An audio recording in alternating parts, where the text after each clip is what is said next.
Good everyone, welcome to this video. Today it's a review on the M41A1 Walker Bulldog. And, well, I'm actually really impressed with this tank.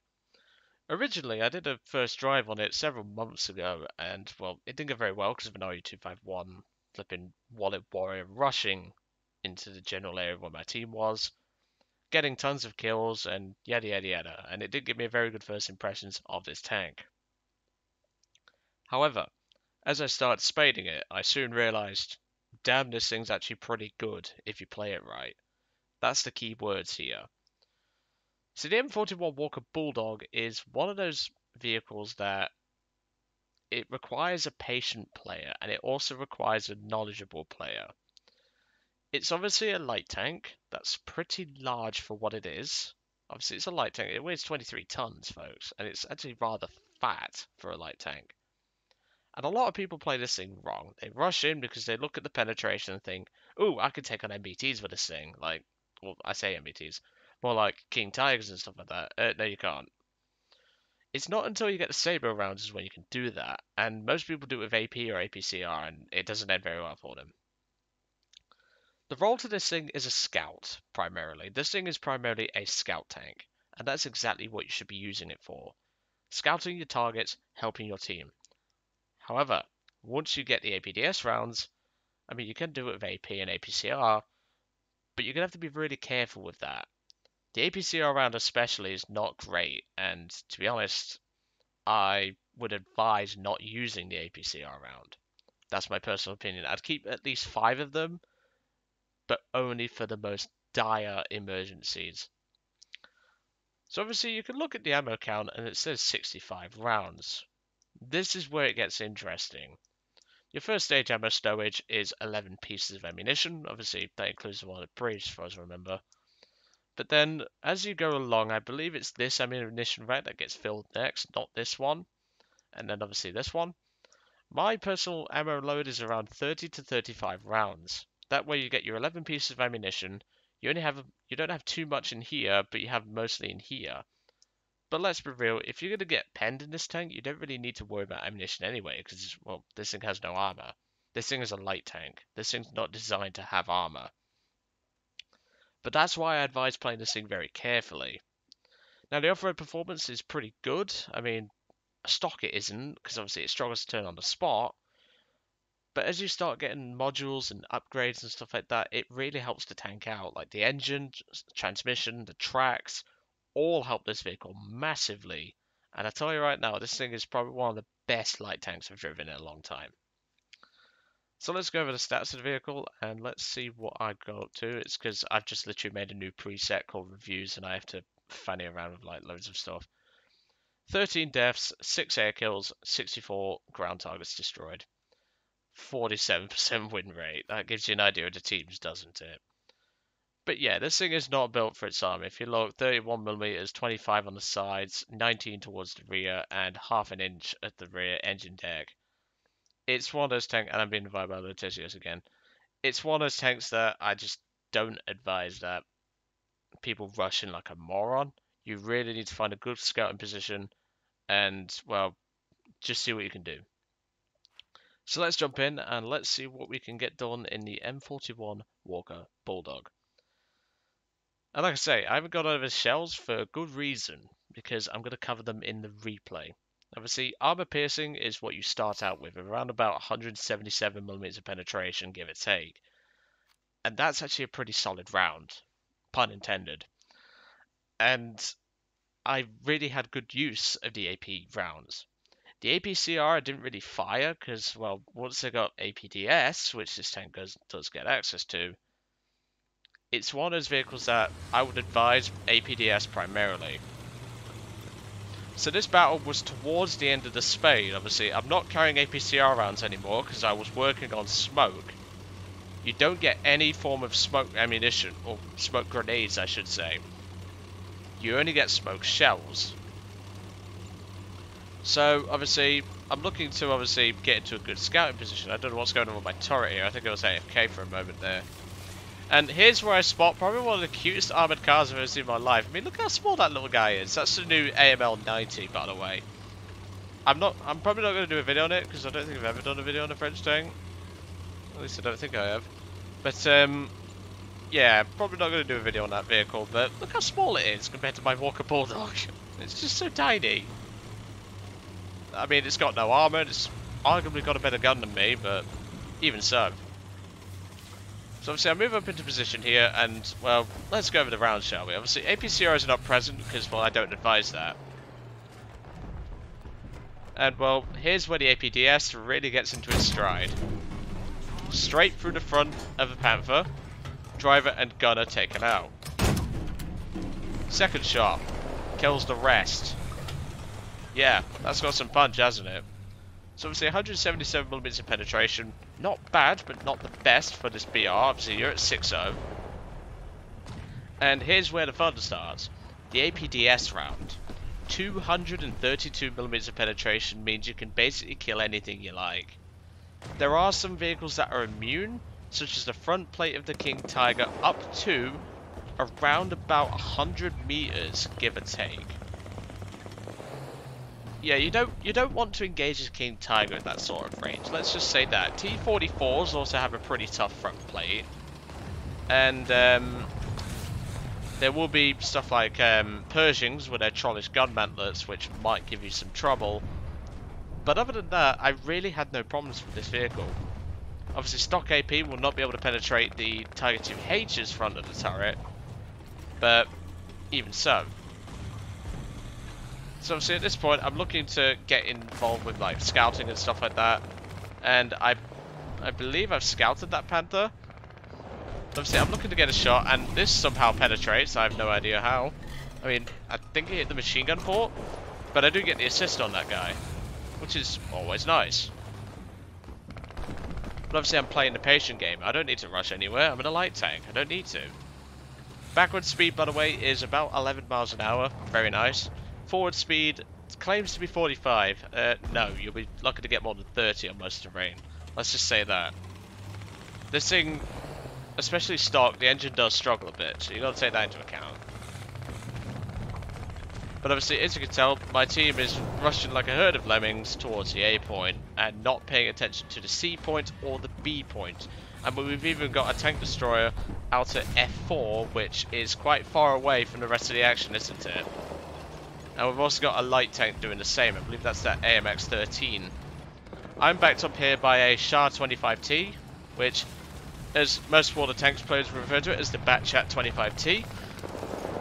Although in Warthog it's not named that, I don't really know why, because, well, I don't pay attention to French light tanks. So my first shot ricochets, heavily angled, sloped up, or heavily angled, slightly sloped armor off the side of the Tiger 2 there. It's not going to do anything, but I do get the assist somehow, yet I didn't penetrate. But I'll take it. So obviously I'm playing the patient game. I don't need to rush anywhere. That's the most important factor I can give you.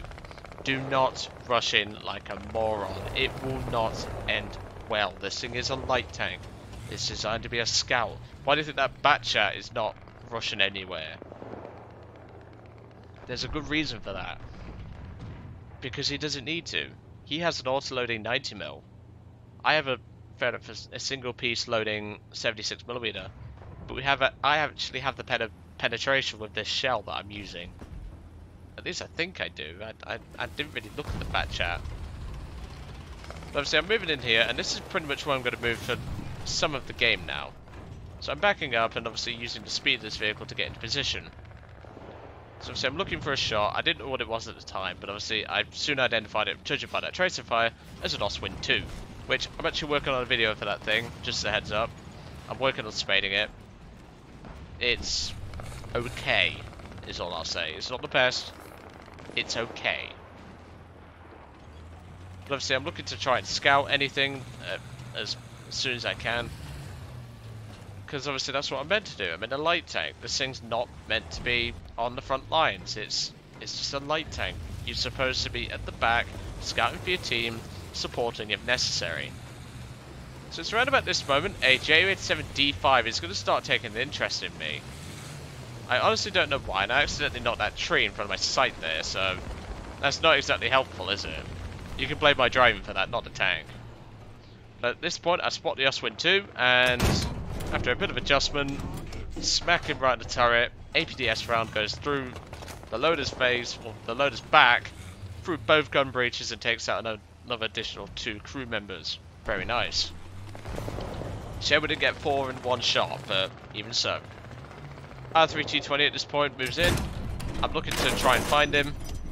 And unfortunately, I don't actually think I get to hit this guy. Do I? Or... well, I hit him with a 50 cal at least. It didn't really do that much damage.